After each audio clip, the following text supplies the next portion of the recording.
לראות את כולכם כאן, זה מפגש מאוד מיוחד עבורי.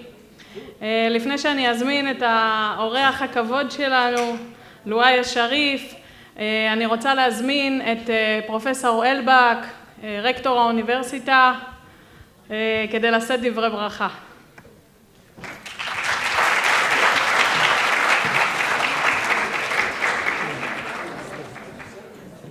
שלום לכולם.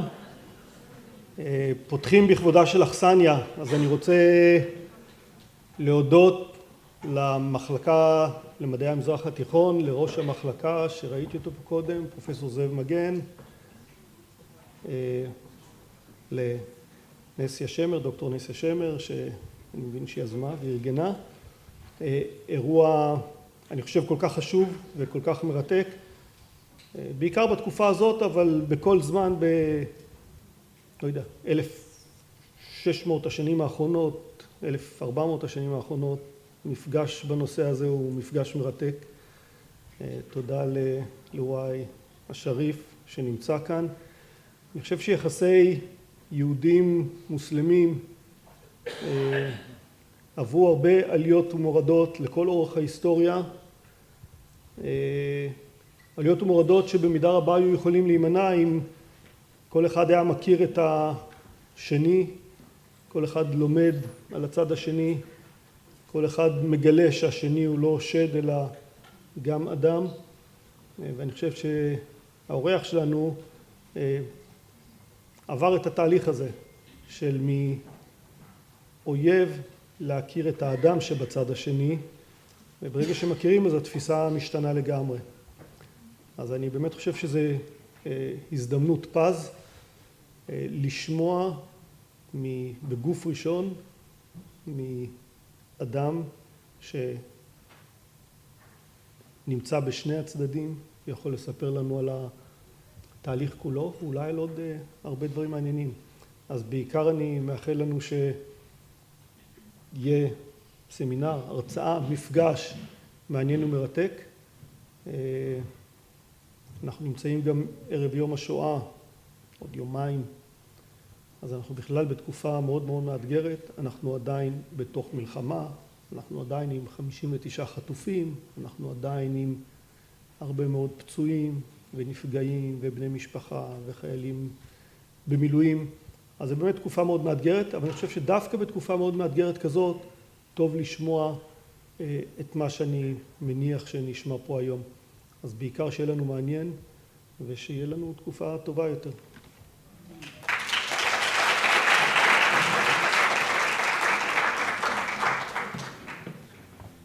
תודה רבה.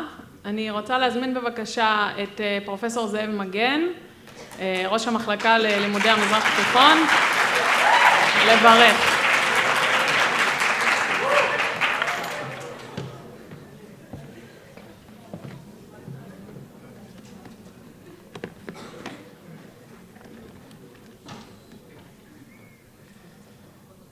מי שברך אבותינו אברהם, יצחק ויעקב, הוא יברך את חיילי צבא ההגנה לישראל, העומדים על משמר ארצנו וערי אלוהינו מגבול הלבנון ועד מדבר מצרים ומן הים הגדול ועד לבוא הערבה, ביבשה, באוויר ובים. ייתן אדוני את אויבינו הקמים עלינו ניגפים לפניהם.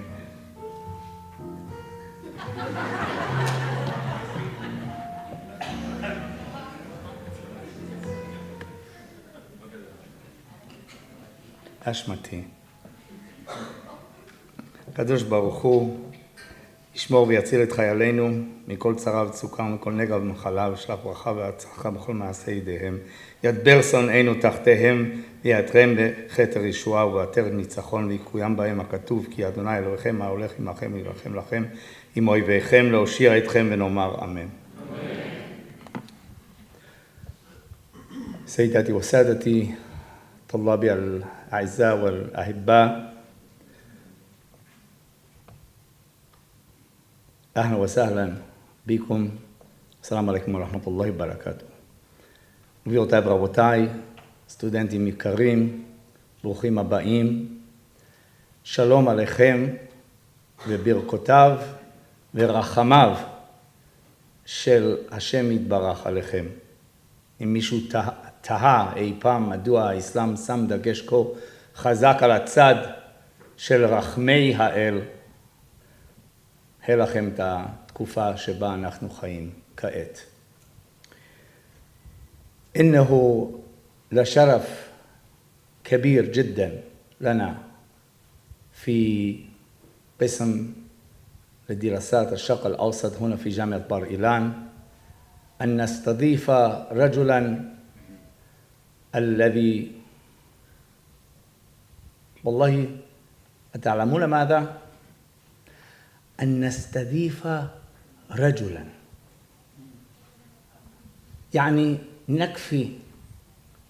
يكفينا أن نقول أن نستضيف رجلا كما ادعى الفيلسوف الأمريكي من القرن التاسع عشر Ralph Waldo Emerson, whoso would be a man must be a nonconformist.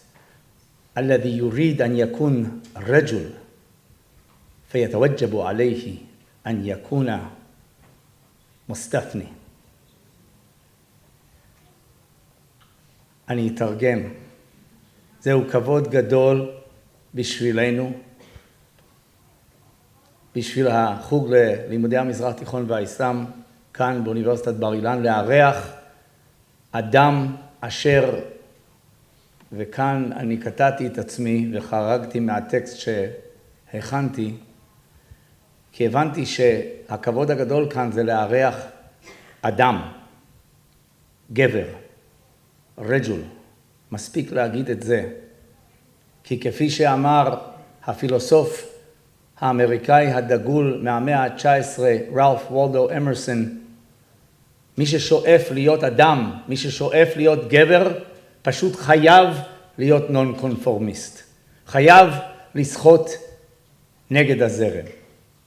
וכמה قال خير الوراء وسيد الكونين رسول الله صلى الله عليه وآله وسلم كما قال السليل لואי بن غالب رسول الله أفضل جهاد كلمة الحق عند سلطان جائر. כפי שאמר מי שבעיני האסלאם הוא שליח האל ומי שהוא צאצא של לואי, חלק מהסטודנטים שאלו אותי מי זה, זה לואי, כמו לואי 14, צרפת, לרוע סולי, כן? לואי היה אולי פשוט נסגור את זה. לא, אבל יש לו מצגת.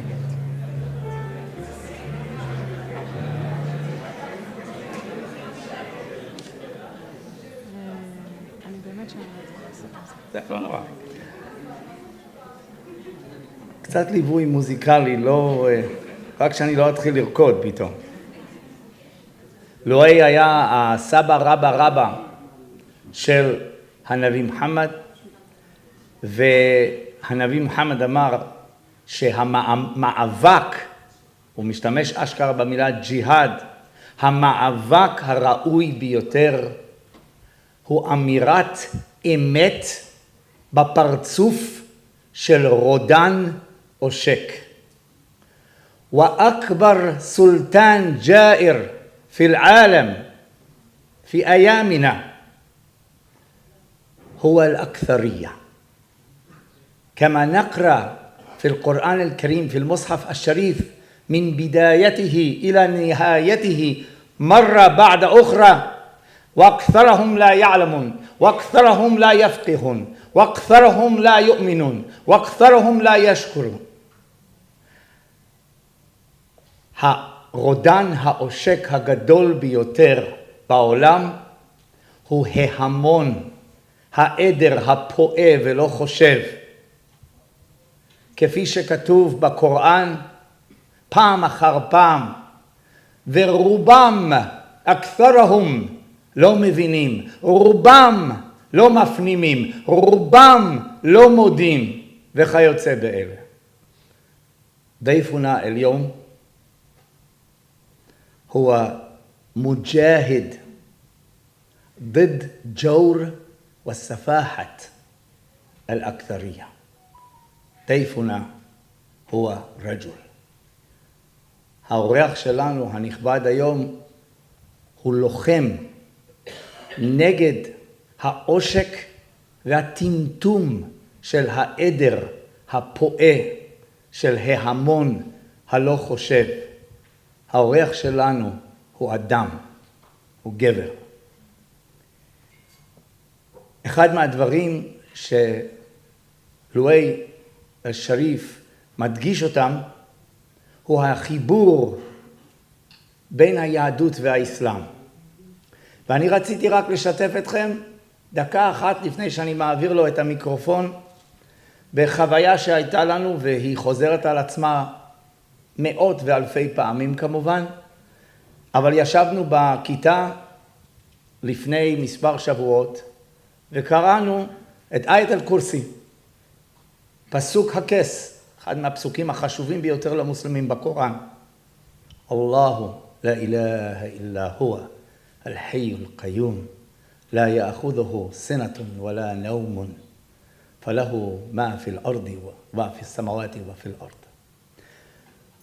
אלוהים, אין אלוה מבלעדיו. לא תופסת אותו לא שינה ולא תנומה, והוא יצר את השמיים ואת הארץ. ופתאום כמה מהסטודנטים שיושבים כאן הרימו את היד, ומיד, בלי להסס, ציטטו מתהילים, כי מה שהפסוק בקוראן משתמש בו הוא המילה שנאה, שזה לא מילה שכיחה, זה לא שורש בשימוש בערבית, זה פשוט המילה שינה, ונאום. הנה לא ינום ולא יישן שומר ישראל. זה אני אסיים. אוקיי.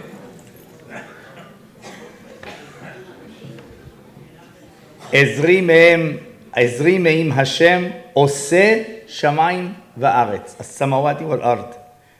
אל ייתן למות רגלך, אל ינום שומרך, הנה לא ינום ולא יישן שומר ישראל.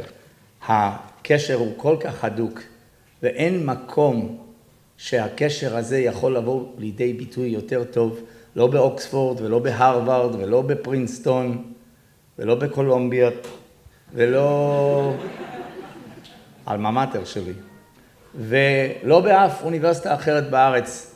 חייבים להיות מעורים במדף הספרים היהודי כדי להבין את עומק הקשר בין האסלאם והיהדות. אנחנו מאוד מאוד גאים לארח את לואי שריף. תפדל יא סיידי. שוקרן ג'זילן.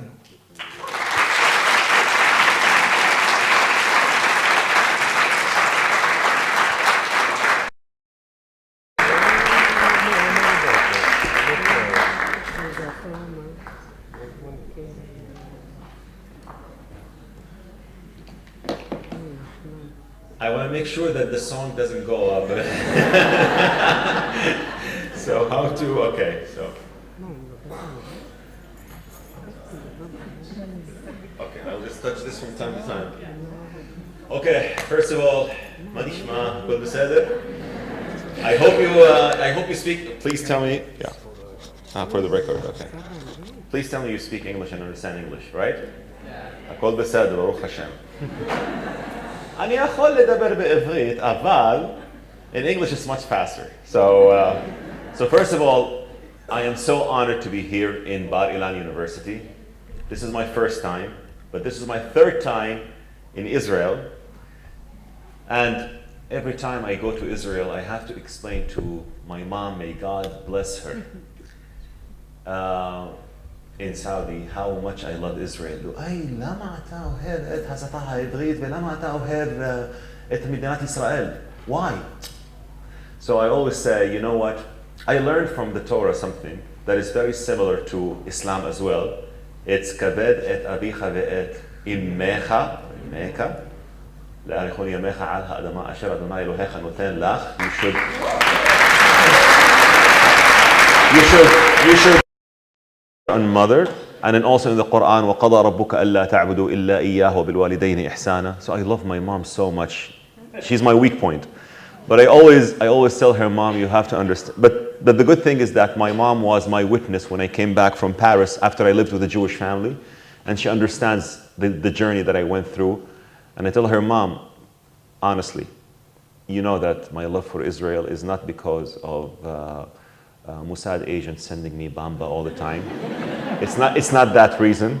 And it's not because of anything other than I really fell in love with the Bible so much. I know it's you know, sometimes I meet ministers in the Gulf and royals, and they ask, why is it we see that when you speak about Israel in Twitter, it's like great love. I said, Wallah, it's the Bible.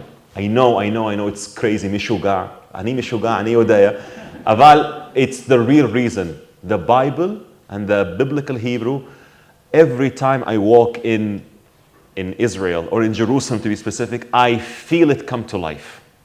You know, I was in Masada 3 days ago, and I say to my Jewish friends, you know Masada, you know the word Masada should be in Arabic masadda, because it's mem sadi hey, and it's ken mem sadi dalet hey, and it shouldn't be mem samech dalet hey. It should be in Arabic masadda. It's a place where a rebel, or not a rebel, like a defense against something, and it's something that the Jews built to defend themselves against the Romans. And I always say to my Arabic audience, Masadda or Misada is a proof that the Jewish people not only existed, but survived in their ancestral homeland. So I'm so happy that this is my third time. I promise you this will not be my last time. So don't. So inshallah, I'm coming again in summer, and I'm planning to come again in my favorite Jewish holiday of all the holidays. You know what that is? Hanukkah, mashallah, wow. Hanukkah, exactly. Hanukkah. And when I decided to speak in this lecture about the commonalities, I want you, first of all, to understand that there is a purpose for this lecture, which is everything I want to say now, everything I'll say in this lecture, I want you to take it as a weapon against those who say Muslims and Jews can never be friends. Arabs and Israelis can never be friends. I want you, please, to use the knowledge in this lecture as a weapon against the same people that persecuted the Jews 2,000 years ago. You know, the Romans, when they persecuted the Jews in their ancestral homeland, and they said, you will not live in this land and we will take you as captives. We have the modern day Romans. They are the radical groups like Hamas, Islamic Jihad, and those who fight Jews on their ancestral homeland. Everything I will say here, I want you to use it as a weapon, because it's not coming from a Jew, it's coming from a Muslim. It's coming from a Muslim who had so many crazy ideas when he was young. I am not the same Muslim that you see right now when I was 17. I memorized the whole Quran when I was 17, but I hated Jews so much. I hated Israel so much. If you tell the 17-year-old Lואי, what do you think about Jews? I would repeat the same thing that you hear by so many people in the Middle East. Curse be upon the Jews. Curse be upon Israel. But after I learned the truth, I changed from someone who says, curse be upon the Jews, to someone who say, Ma tovu ohalecha Yaakov, mishkinutecha Israel. Knowledge can make this difference. So I want you to use this knowledge in a battlefield as a weapon against those who hate Israel and who hate the Jews. That is the main purpose of this lecture. Now, I always say to my audience, whether they are Jewish or Muslims, it is so important. It is so important to learn from the source. Why did I change as Lואי I knew about the Jews when I was young, but I knew bad things. I knew that they have tails, they have fangs. I believed one of my favorite books, I'll be very honest with you, was The Protocols of the Elders of Zion. And the Egyptian TV drama show, it's called Faris Bila Jawad, A Night Without a Horse. That was my favorite. Great graphics and everything. And I believed in, that was 2002. I was 18, 2002. And I really believed in that. But when you learn from the source, things are different. And now, I want to tell you that there are so many things we can do together if we have the knowledge. And this is why I want to convey to you this knowledge from the source. So, there are so many shared values between the Quran and the Tanakh. I will share with you my best. And you can use them against those who say, we have nothing similar between us and the Jews.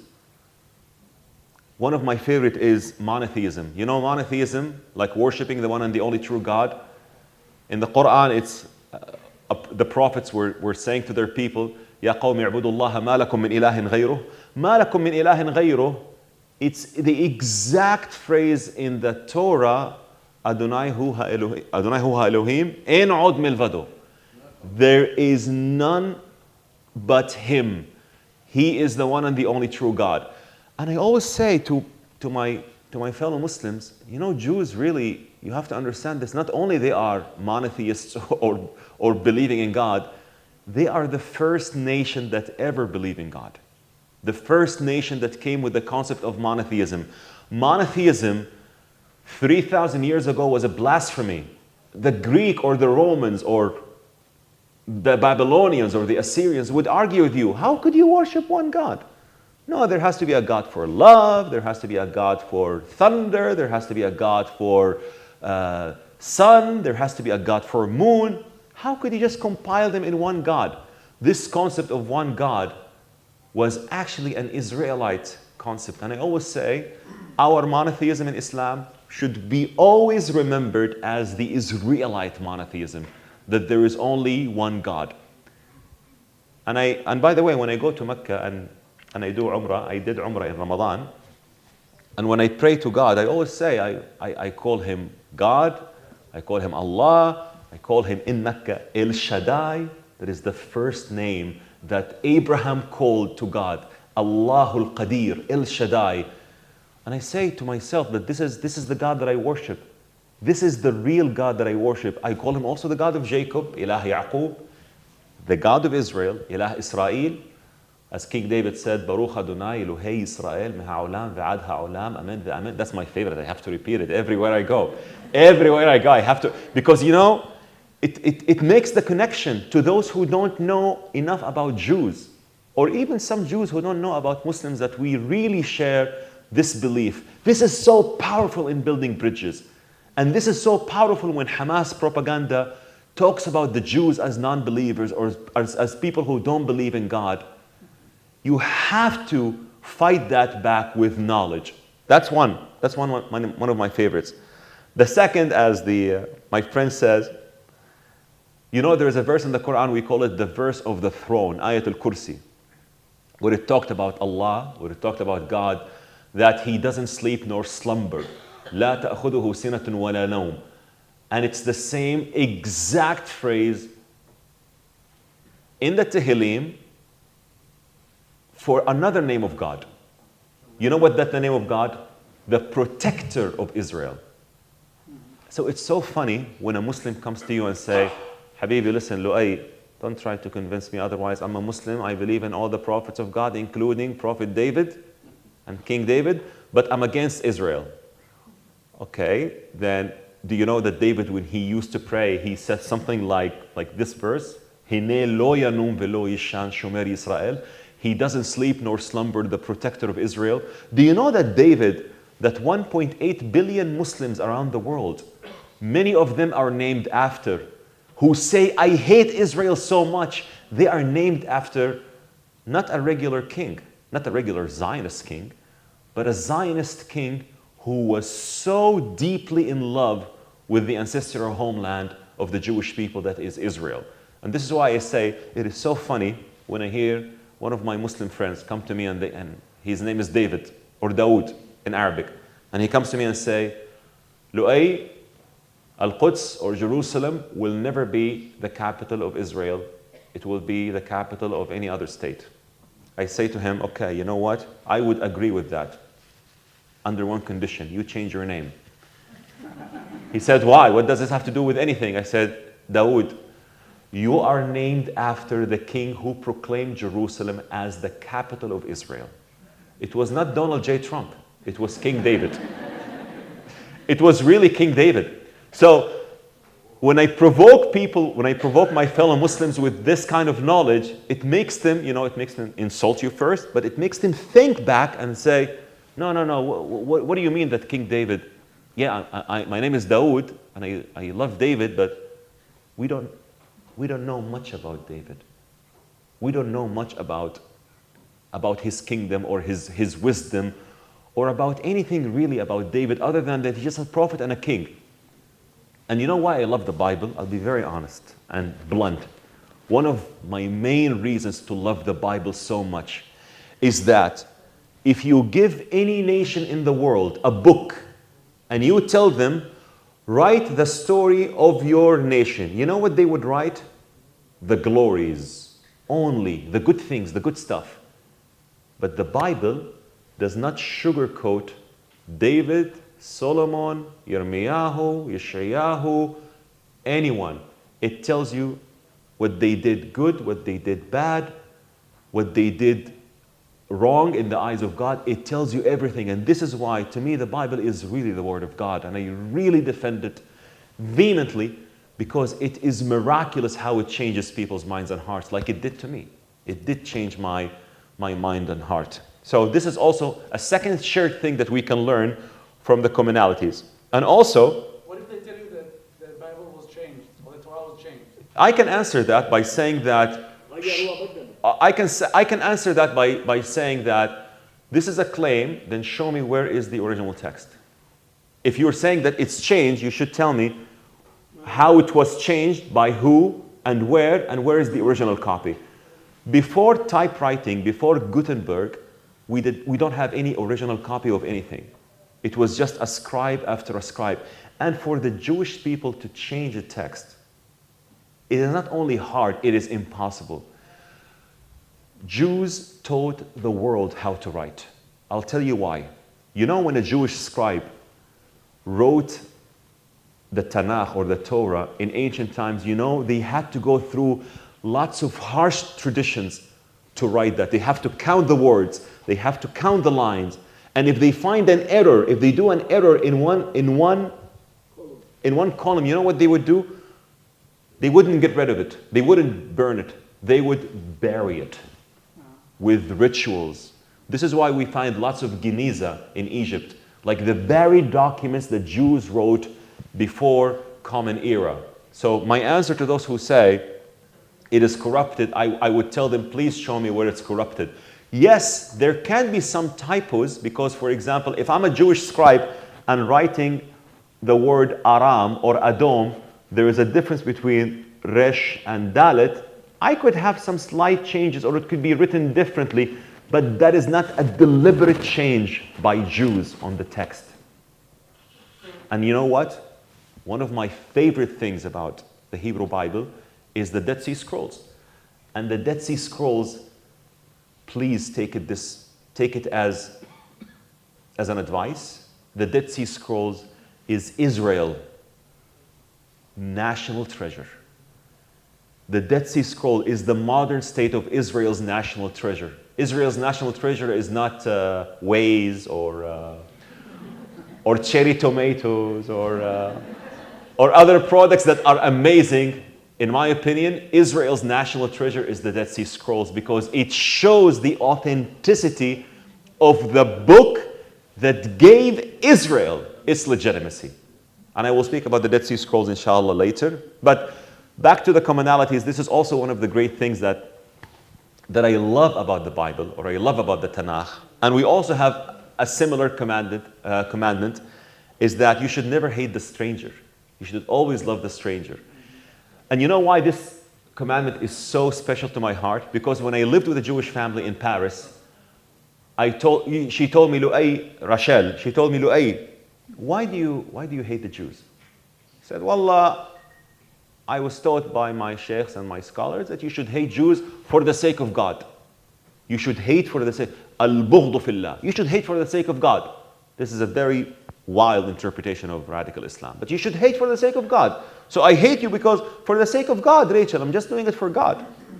She told me, you know, Lואי, that the Torah speaks so violently against the Egyptians because of what they did to the Israelites, to the children of Israel, when they enslaved them. That God will smite with his hands Egypt, that God will do this to Egypt, that God will do this. But when it comes to dealing with the Egyptians, God has a commandment. Lo teta'ev mitzri ki ger hayita be'artzo. You should never abhor an Egyptian because you are foreigners in the land. God would never want you to hate someone eternally. There could be I'm just repeating the words of Rachel, by the way, from 15 years ago.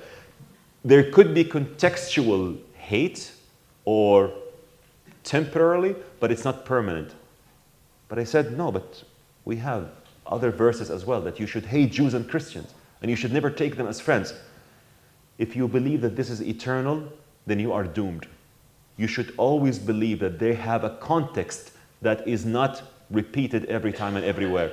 And this is how I reconciled my faith Islam. I say about the verses that say you should never take Jews and Christians as friends. Jews are the worst enemies of the fierce enemies of the believers.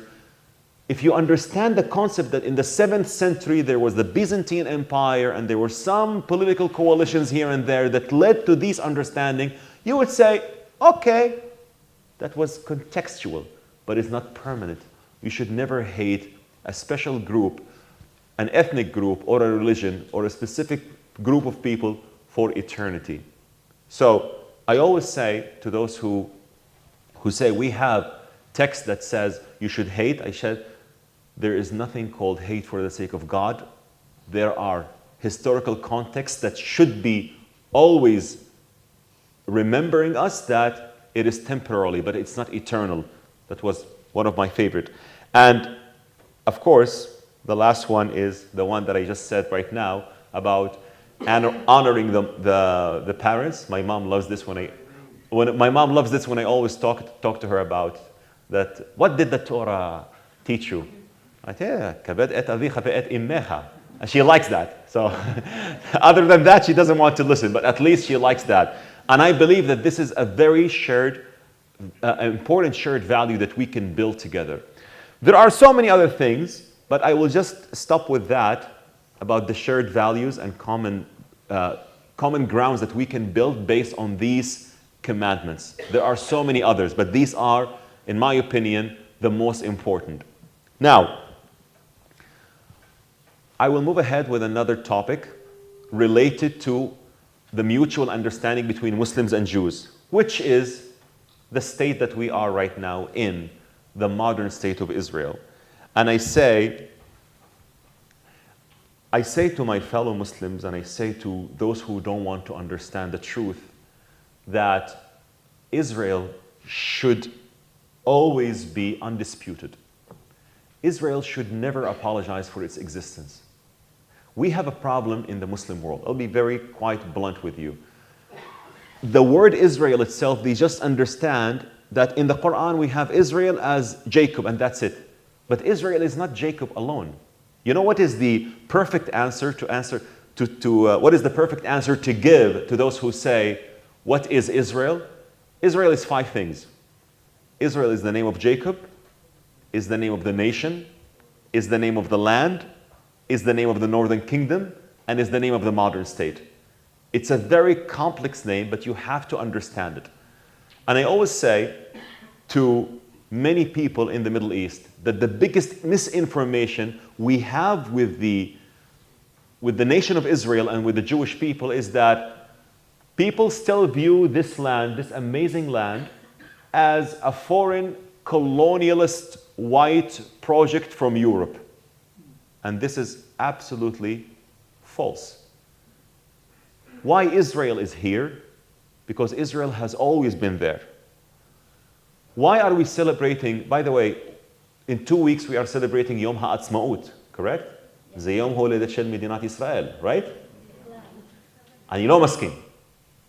I don't believe that Yom HaAtzmaut is the day that Israel was born.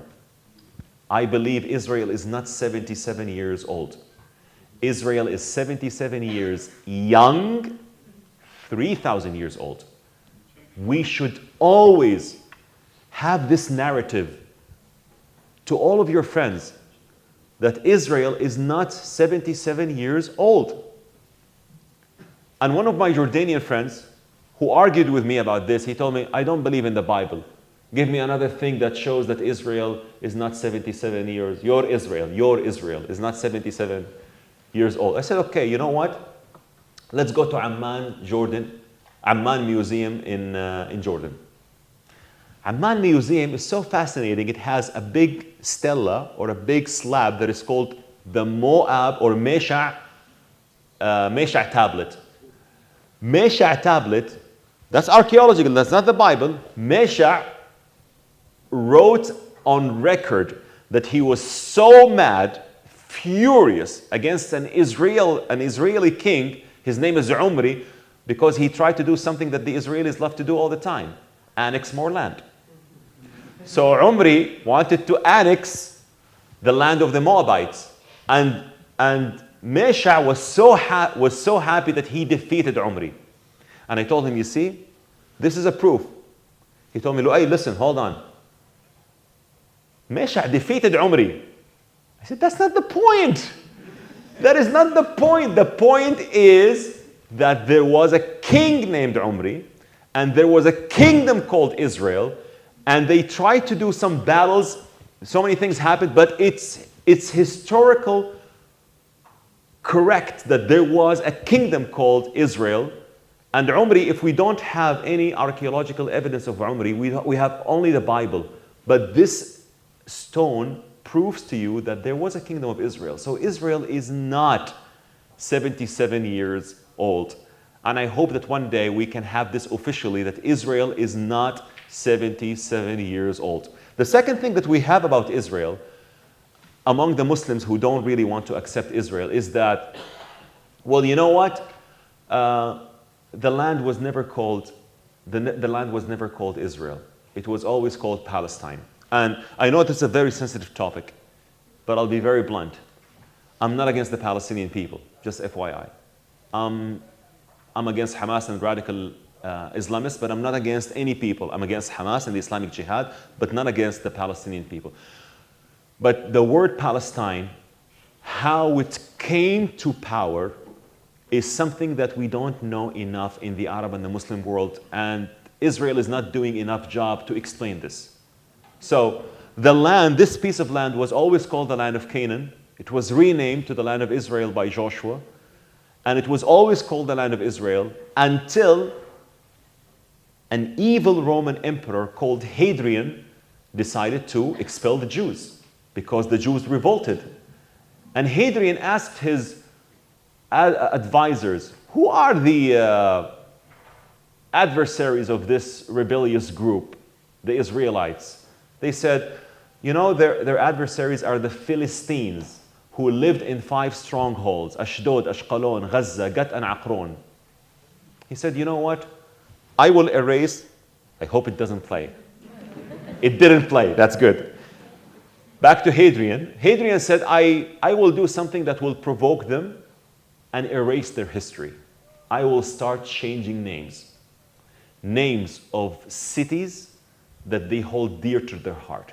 He started with Shechem, and he renamed it the Greek Neapolis, which we call now Nablus. And the new place, and Al Jazeera made a documentary. Learn more about the beautiful Arabic city Nablus, from when it became an Arabic city. From where? So Hadrian first did it to Neapolis, to Shechem, and then he did it to Jerusalem. He renamed it to Aelia Capitolina. And the most important one is Judea. He renamed it from Judea to Syria, Palestina. and then it was named as Palestine. And this is why, by the way, this is why before 1947, when Golda Meir said, I am Palestinian, because this is the name of the land that everyone knew before the partition, but it's not a name of it was never the name of the entire land. Palestine or Philistine or Palestine was always the name of the west coast of the Holy Land. It was never the name of the whole land. The whole land was always called the land of Israel. And this is what really bothers me when I speak to Muslims who are named after people, who are named after prophets, kings, and judges who call this land Israel. When I was here in Israel for the first time in November 2024, I had a call with a good friend of mine. He is from Saudi. His name is Ilyas. And I told him, Ilyas, guess what? I am standing on the mountain that the person you are named after was here. He said, where is that? I told him, Mount Carmel. Mount Carmel, the person you are named after, stood here against 400 false prophets of Baal, and he was telling them that what you're doing is wrong and you should worship the one and the only true God, the God of Israel. He said, no, but his name is Ilyas? I said, no, his name is Eliyahu, which the Lord is my God, but your name is the Greek form of this prophet who called for the worship of the God of Israel. He was surprised because I know that in the Quran it doesn't explain this, but it was like, wow, I want to learn more. And this is how you start changing people, by making this connection, to this land that doesn't have enough defense for its legitimacy. I will conclude with one thing about this land also, that we should, in my opinion, not only the people of Israel, but also those who love Israel like myself, as a proud Arab and a Muslim, also a Zionist, I would say, to defend the legitimacy of Israel is by telling the truth about the history of Israel that shows the existence of the Jewish people in this land. This is why Hanukkah is my favorite. You know why Hanukkah is my favorite? Not because of the Sivganiyot. No, that is not true. But because the story itself is remarkable. What is the story of Hanukkah? I will just summarize it in 2 lines. When Alexander the Great died, you had the Ptolemies in Egypt, his followers, and the Seleucids in Levant. The Seleucids said, we want to Hellenize this land and make it follow Greek culture. So, who is our deterrent? What is the deterrence? The Jews. The Jews refused to worship the Greek gods. So, you know what? We will provoke them by having the statue of Jupiter or Zeus into their holy house and change their belief. One family, one great Jewish family stood up against them, the Maccabees, Yehuda, Mattatyahu. And this is why when we celebrate Hanukkah, I'm against those who say, don't attach it to the Maccabees, just make it Sivganiot and candles and everything. I said, you are losing the point. In Hanukkah, we are not celebrating only the festival of dedication, we are celebrating the victory of Yehuda the Maccabi. Yehuda who stood up and who said, no to Antiochus. You will not take away the greatest gift that God gave me as a Jew on this land. And I will fight against you because I will not assimilate in a way that would make me lose my faith. Yehuda stood against Antiochus. And this is why God made it miraculous that with an oil that is only sufficient for 1 day, it lasted for 8 days and 8 nights. And this is why it's truly Nes Gadol Haya Sham, or Haya Po. We are here in Israel. Nes Gadol Haya Po. All of this knowledge I'm telling you right now, I didn't get in the Middle East. I didn't get through school. I got when I lived abroad, and I want to convey it back to my people in the UAE, in Saudi, in Egypt, in the Arab world, because trust me, if people get to know all of this, I believe true peace will happen, because they would understand why the Jews are so attached to this land, why the Jews are so, as they should, I hope, so attached to this land because of the biblical bondage. And this is one of the things that I really noticed when I was in Israel last Friday and we heard the sirens, of course, the Houthis, mashallah, they don't make us sleep. Lots of rockets everywhere. I got used to it. You go to the shelter, khalas, you're done, okay, you go back. But you go back, you celebrate life. I commend the people of Israel. I salute you for celebrating life. Because those who celebrate life will defeat those who worship death. And I saw it. I saw it on Friday when I arrived. People went to the shelters and then they went back to the beach, to my favorite restaurant in Tel Aviv, Ha'achim, the best hummus, ani nishba. Everywhere, here and there. It's like, but you tell people, but guys, like 15 minutes ago there was a rocket. Yeah, khalas, rocket, let's live. I put it on Snapchat. Snapchat is my huge Arabic following. I said, you cannot defeat these people. You cannot defeat them. They celebrate, they cherish life. And this is why I commend the people of Israel. But I say that this knowledge, we have to convey it back to the Arab audience. One last thing before I move to the last point. There is something that I have to criticize the people of Israel. I'll be very blunt. When I meet some Israelis, especially in Tel Aviv, I have to say the truth, especially in Tel Aviv, and they come to me and they say, Lואי, you talk about Israel and you talk about religious and everything. Habibi, we just want to live on this land and yeah, it's my land and everything, but stop talking about the Bible too much. Especially in Tel Aviv. I love Tel Aviv, of course. Of course. I love everyone. But I'm just saying that, you know what I tell them? I tell them, listen to me, I'll be very blunt as your friend. If you live in this land and you don't appreciate that this is the land that you are rooted in because of your hatarbut, because of your faith, because of your culture, allow me to say this, then why Israel? Why not Argentina or Uganda? If you are not attached to it, I'm really sorry to say this, you don't deserve it. You deserve it when you are attached to it because, and don't be ashamed to say it publicly. This is what I love about some Israeli politicians and some others I don't agree with.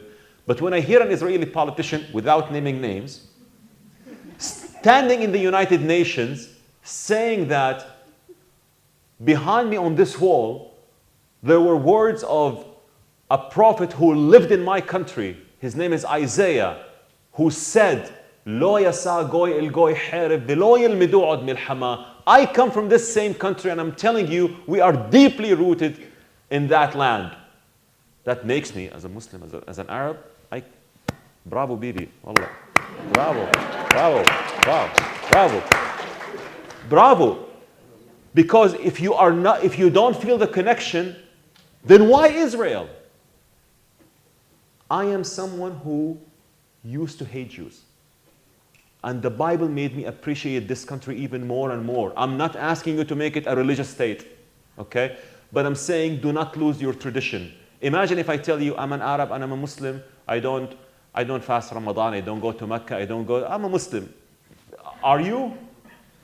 So I want the people of Israel to be so proud that they are from the same land that produced to the world the Bible, the history, and also other things as well, like Waze and cherry tomatoes and Telecam and USB and ICQ. You know, ICQ is the foundation of WhatsApp and other TCP/IP communication programs. But please hold on tight to this tradition. Be proud that you are from this land, because Muslims and other faiths will respect you more if they hear this from you, not only from me. Last thing, the most sensitive topic, before I conclude. Not the last thing, the thing that is before the last thing. So, one of the criticism that I criticize the people of Israel and the leaders of Israel is all the tensions that are happening right now on Har Habayit.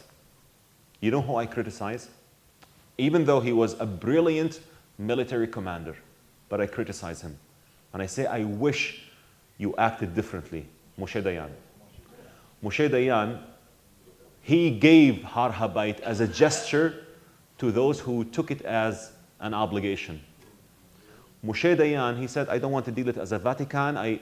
And now because of that, we have so many tensions on Har Habayit. Before 1947, Muslims were bragging that the Aqsa is built undisputedly on top of Solomon's temple. After 1947 and after Moshe Dayan's statements, it became the so-called temple. The so-called temple. And when Jews want to pray on their holiest sites, Al Jazeera and other propagandas, they say, the so-called temple. Jews are invading Al-Aqsa and the so-called temple. You know how I debunk this? How I defeat this narrative? By reminding my fellow Muslims where the word Bayt al-Maqdis came from. And this leads me to my favorite ignorant terrorist group in Egypt. It's called Ansar Bayt al-Maqdis. The name itself is ironic. They are young people who are so furious, they want to destroy Israel. And they are called Ansar Bayt al-Maqdis. Let's translate the name. The allies of the Jewish temple. We want to destroy Israel. What are you guys called? The allies of the Jewish temple. Yeah, it's true. Bayt al-Maqdis as a word, it's a key word that should remind Muslims and Jews and Christians that we got it from the Talmud. It first appeared in the Talmud. Bayt HaMikdash. Bayt HaMikdash is the source of Bayt al-Maqdis. So when you ever hear, remember what I told you in the beginning? Weaponize this information. When you ever hear your fellow Muslim friend tells you, the so-called temple, there is nothing called a temple. Okay, you believe in Bayt al-Maqdis. Yes. Tell me the story of Bayt al-Maqdis. What is Bayt al-Maqdis? Let me remind you that Bayt al-Maqdis is Bayt HaMikdash, which is the Jewish temple that was destroyed for the first time and then for the second time. And these are the remnants that we have today. Itself, Bayt al-Maqdis itself is a topic that should make us as Muslims and Jews understand the necessity of this religious site. I wish we can have people or leaders who would say, you know what? For the time being, let's share it. Let's allow the Jews to pray on their holiest site, and we want to go to Al-Aqsa Mosque and we pray. Why can't we? Because you don't have these leaders. I read in Bill Clinton's diary that Yasser Arafat refused to sign some papers, especially the 2000 deal between Barack and Clinton and Arafat, because Arafat told President Clinton, with all due respect, Mr. President, I don't believe in something called Haykal or a temple. Imagine if Arafat really believed that there was something called there is something which is true that it was. That believed in something called the temple. And by the way, the second temple is undisputed. No one can deny it.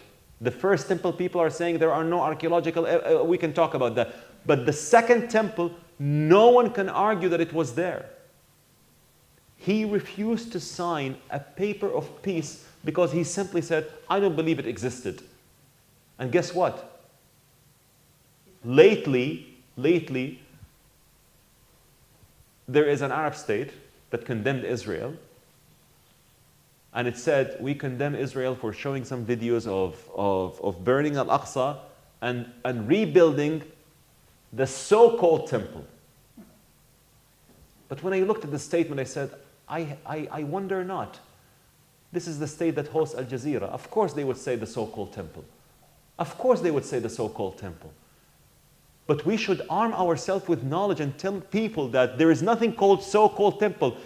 The Jewish temple or Bayt HaMikdash existed. Say it bluntly.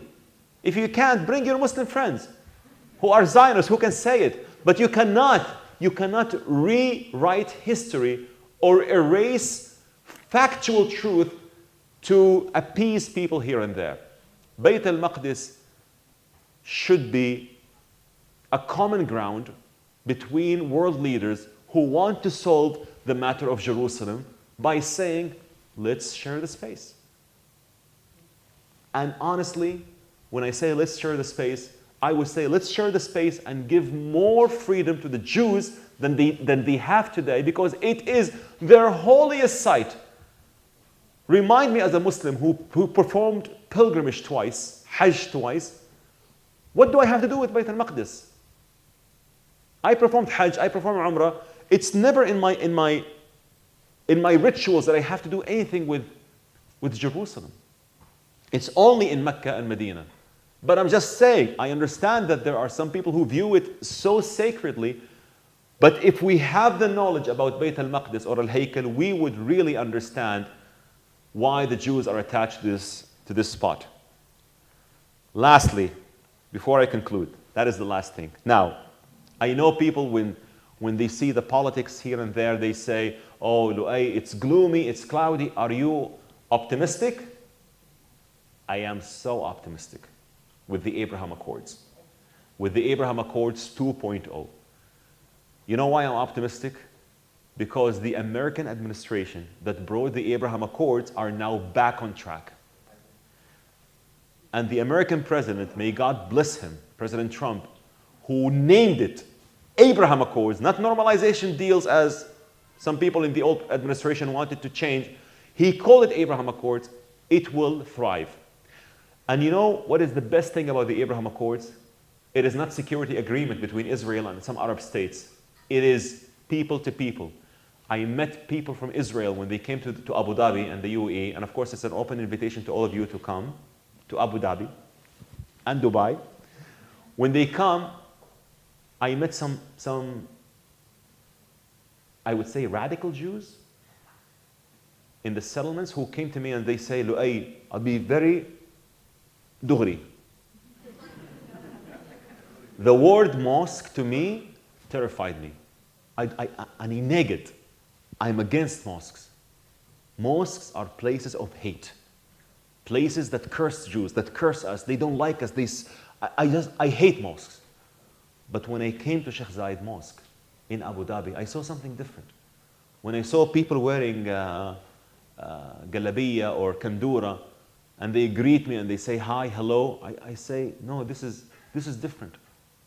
So I said to him, I wanted to say his name. I didn't, thank God. So I told him, well, this is great. This is how you change. This is how we change. When we mingle and when we talk and when we spend time with each other, we destroy the narrative of the extremists who don't want you to believe in this. And I'm so happy that you believe in this now. And look at the Israelis and how many Israelis come to Dubai or Abu Dhabi. Amazing.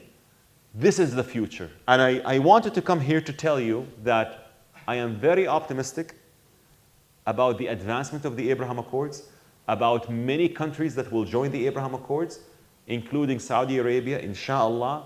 אני מקווה שהחלום הזה יתגשם, inshallah, בקרוב, inshallah.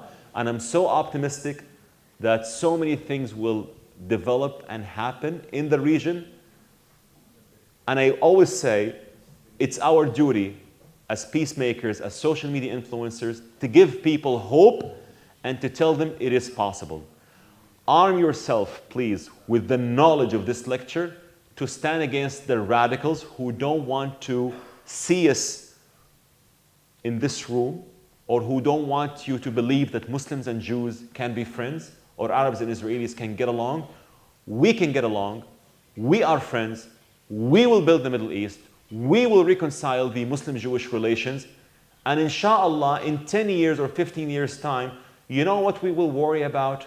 We will worry about who is building more AI chipsets, Israel or UAE. Inshallah. Thank you so much.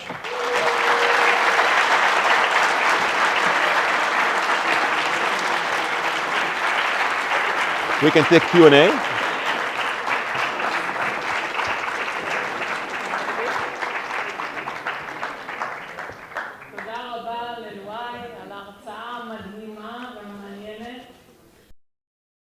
רואה שיש לכם המון שאלות, אז אנחנו נשמח לקחת כמה שאלות. כן, נופר, בבקשה. באנגלית, בבקשה. I cannot hear what? I'm sorry?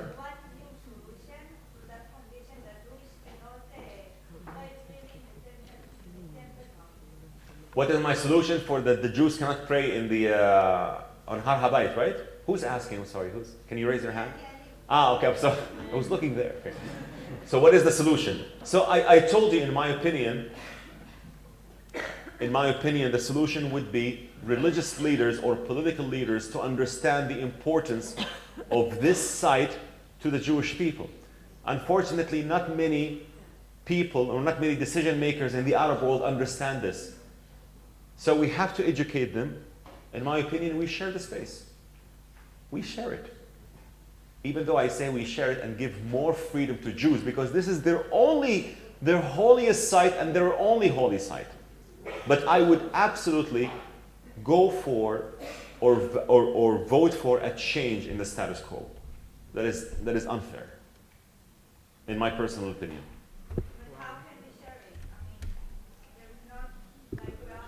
So the problem is every time the Jews go and pray, Al Jazeera and they make a noise that the Jews are trying to do this and that. At least we start with the idea that let me remind you please that this is the holiest site of the Jews, and let us agree that this site is so significant to the Jews and they want to pray on their holiest site. I remind you, it was Dayan's fault. Honestly. He was an amazing leader, but he did a terrible mistake. That's my idea. When will the Saudis return to talk about the Masjid al-Aqsa in Jordan, where it is, alongside with the Masjid al-Adna. Al-Adna wal-Aqsa fil Jordan. When will they return to the truth? I respect Professor Mordechai Kidar. He's a great guy. He's a great professor. Please do. That interpretation is not widely accepted by the majority. The majority still believe that Al-Aqsa is in Jerusalem. I talked to so many scholars about this opinion. Some of them agree, but the majority do not really agree with that. And to me, it's just like, let's fix the current situation and improve it. Let's make both people pray, but let's remind the world that this is the Jewish holiest site that they should never be deprived from praying to. That is my solution, of course. You can take two more. Yes.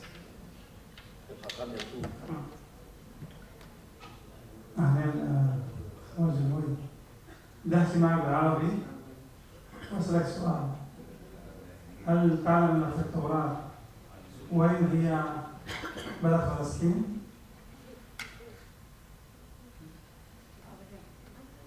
Did you know where is it exactly the land of Palestine?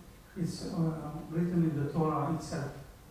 According to what I know, it's the 5 cities on the Canaanite coast. No.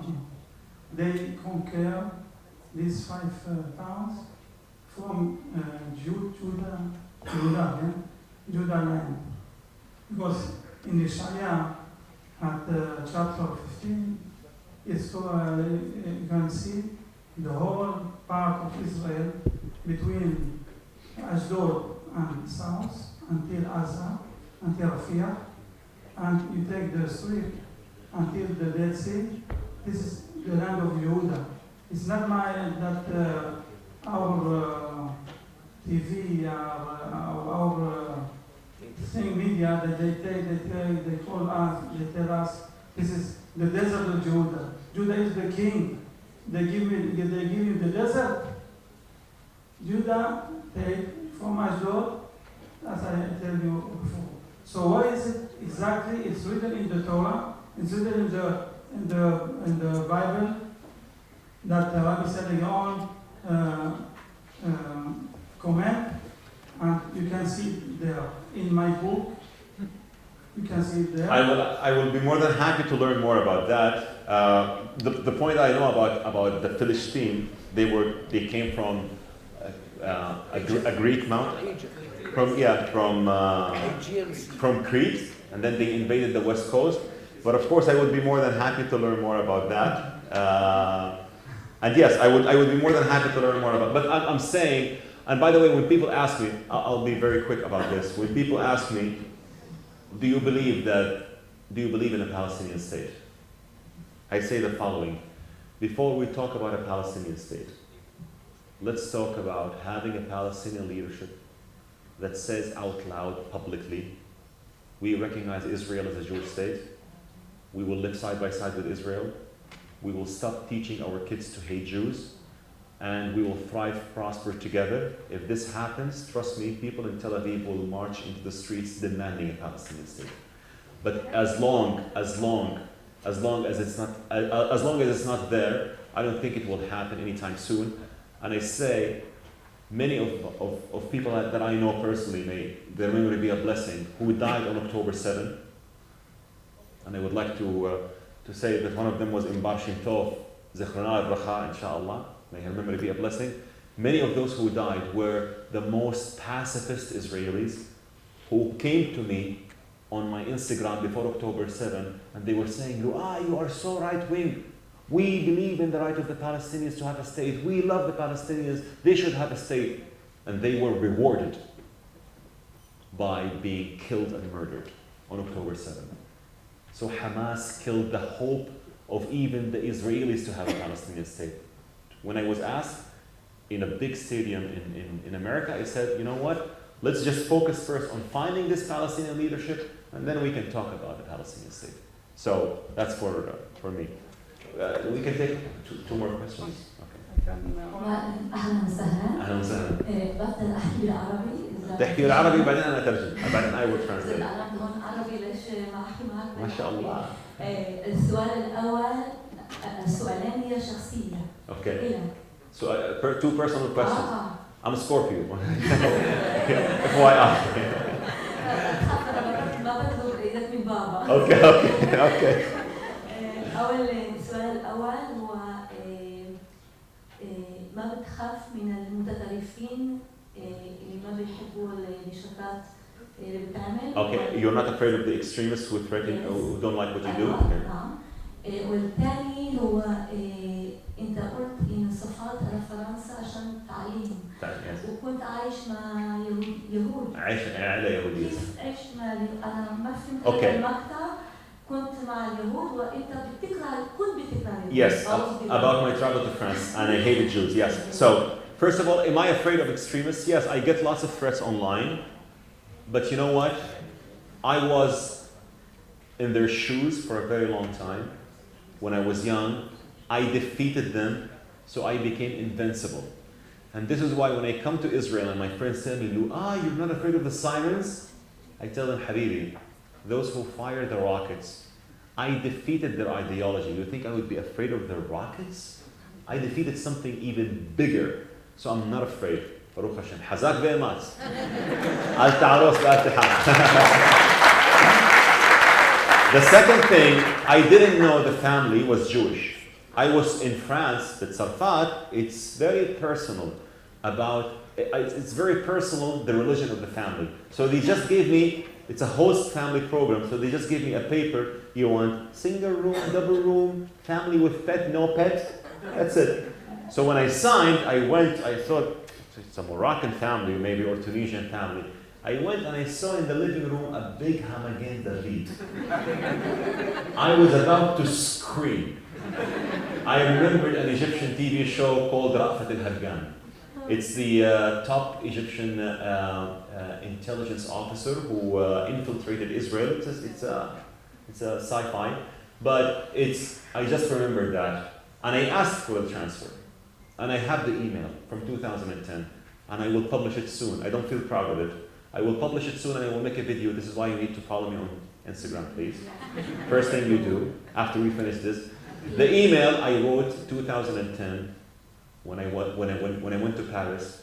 Dear Accord School. It's Accord School. I lived in Lafayette area in Paris. I said, dear Accord School, I don't feel comfortable with a Jewish family. Please find me a Muslim family.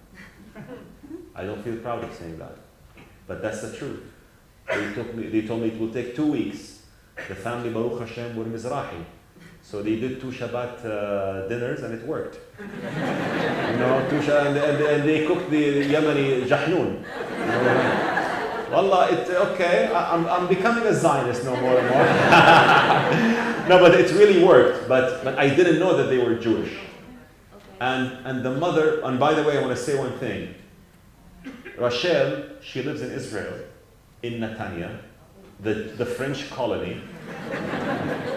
She left she left France in 2018 because of the anti-Shemiut that she had. And I told her, Rachel, come with me on social media. You know why? She's so afraid of social media. She doesn't like social media. But I tell her, Rachel, God touched my heart through you. And I want people to appreciate you. She's now Israeli, but this is why French Jews, with all due respect, my favorites. French Jews. French Jews, I love you beaucoup, beaucoup. Really, too much. So, yeah, one more question.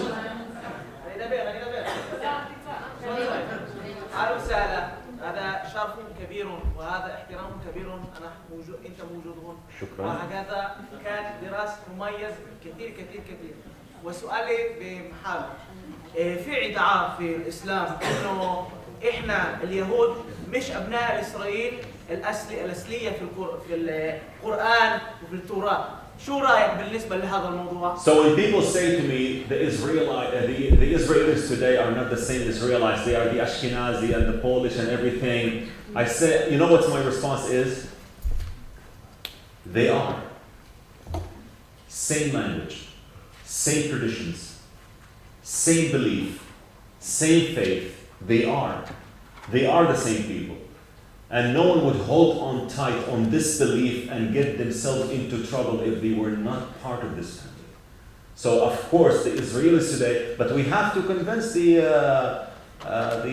extremist Chiloni that they don't see it this way, that they don't feel attached to it. We have to tell them, and I have so many friends, but I love them. I love everyone, but I love them, and I tell them, please feel attached. I don't want you to be super religious. Feel attached that you have this tradition, because when you say, I'm very Americanized, you know what's up, people will not connect the dots. But you have to feel proud that you are from the land that has a 3,000 years plus history, that the prophets, kings, and heroes, and judges of 1.8 billion Muslims who would follow came from this land. They came from the land of Israel.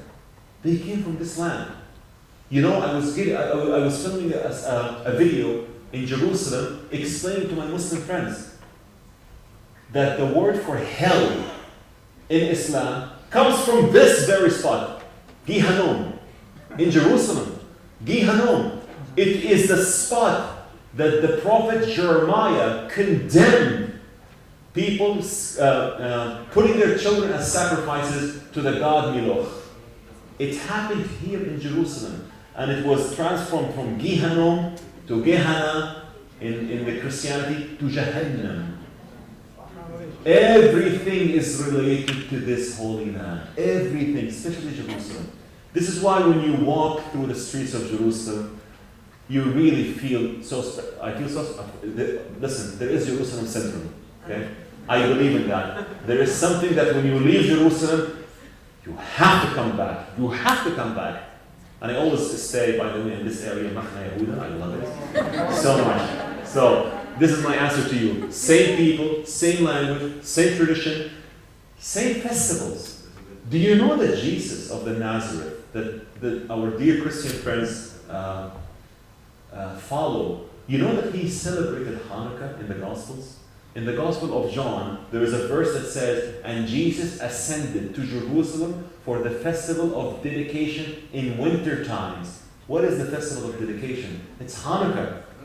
Jesus celebrated Hanukkah. Jesus called the land Israel. Jesus was calling his allies, what a great Israelite you are. ها هو ذا إسرائيلي حقا لا غش فيه. Jesus called the cities of this land the cities of Israel. Jesus told the Samaritan lady, you worship God on a mountain that you do not know. Why we worship God on a mountain that we know? Because salvation comes from the Jews.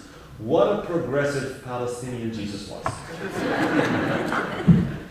One more question, please.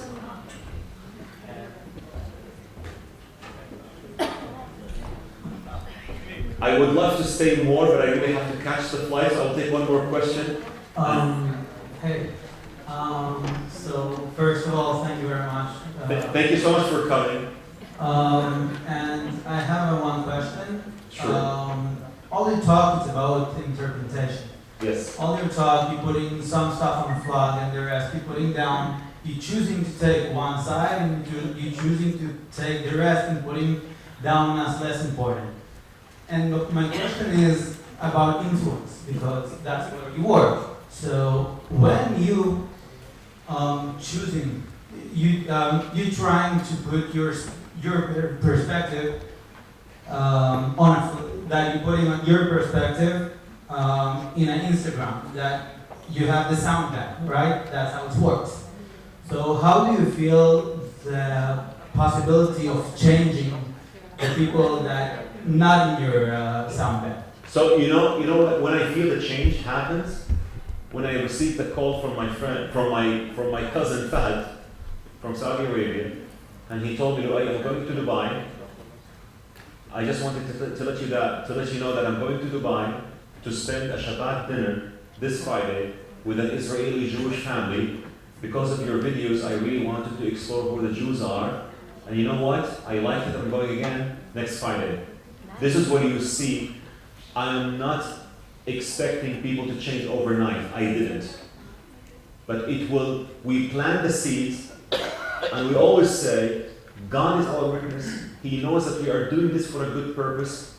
And you know, He is capable of doing, I always say, when people say, how do you receive hate? Or how do you handle hate?